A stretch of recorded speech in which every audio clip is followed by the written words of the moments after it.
আসসালামু আলাইকুম রহমতুল্লাহি ওবারাকাতু। বিপদ ও সমস্যা থেকে বেঁচে থাকতে কোরআন সুন্নায় অসংখ্য দোয়া ও আমলের বর্ণনা রয়েছে, যা কার্যকর এবং পরীক্ষিত।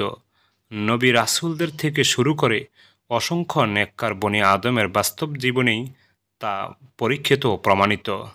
তাই বিপদে কিংবা সমস্যায় পড়লে মুসলমানদের হতাশা হওয়ার কিছুই নেই। মহান আল্লাহ তাআলার উপর আস্থা এবং বিশ্বাসের সঙ্গে এসব দোয়ার যথাযথ আমলেই সম্ভব হবে বিপদ থেকে মুক্তি হওয়া এবং সমস্যা থেকে মুক্তি পাওয়া।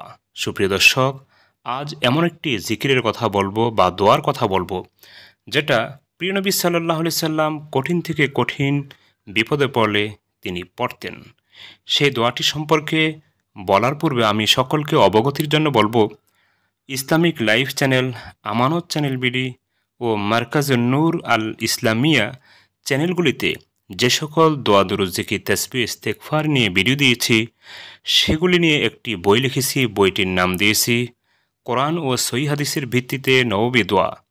বইটিতে 688 পৃষ্ঠা রয়েছে এবং প্রায় 700 দোয়া দুরূদ জিকির তাসবিহ ইস্তেগফার রয়েছে।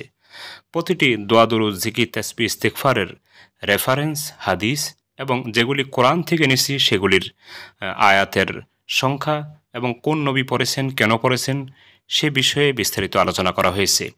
এমন একটি বই যদি আপনার হাতে বা ঘরে থাকে, তাহলে এ কয়েকটি বিষয়ের জন্য আর কাউকে কোনো কিছু জিজ্ঞাসা করতে হবে না।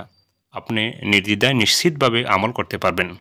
সুপ্রিয় দর্শক, বিপদে পড়লে প্রিয় নবী সাল্লাল্লাহু আলাইহি সাল্লাম স্বয়ং নিজেই যেই দোয়া বা জিকিরটি পাঠ করতেন, সেটা হলো লা ইলাহা ইল্লাল্লাহুল আযীমুল হালিম, লা ইলাহা ইল্লাল্লাহু রাব্বুল আরশিল আযীম, লা ইলাহা ইল্লাল্লাহু রাব্বুস সামাওয়াতি ওয়া রাব্বুল আরদ ওয়া রাব্বুল আরশিল কারীম।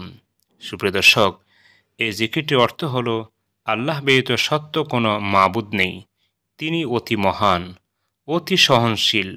আল্লাহ ব্যতীত কোনো সত্য ইলাহ নেই বা উপাস্য নেই, তিনি বিশাল আরশের মালিক। আল্লাহ ব্যতীত সত্য কোনো মাবুদ নেই, তিনি আসমান, জমিন এবং মহান আরশের মালিক।